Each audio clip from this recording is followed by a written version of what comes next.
Okay, so now I'm going to show how the Cisco's Unity voicemail works. Okay. As again, you can see this is extension 202, this is extension 201. I'm going to go off hook on extension 202. I will dial 201. Okay. So as you can tell, 201 is now ringing. So I will let it ring few rings before the voicemail picks up. Let's see. You have reached the office of Sudhir Gupta at XOP Networks. Please leave a message and I will call you back. Record your message at the tone. When you are finished, hang up or press pound for more options.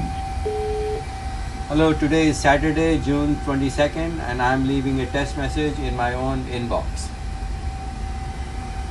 Okay, so I just left a message for extension 201, and as you can tell on the handset, this red LED turned on.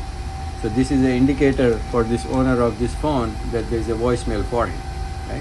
So when this owner returns to this desk and wants to retrieve this voicemail, he comes to messages, presses here. Enter your PIN followed by pound.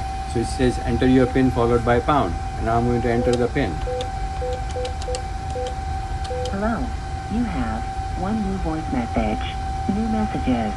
Message 1. Hello, today is Saturday, June 22nd, and I'm leaving a test message in my own inbox.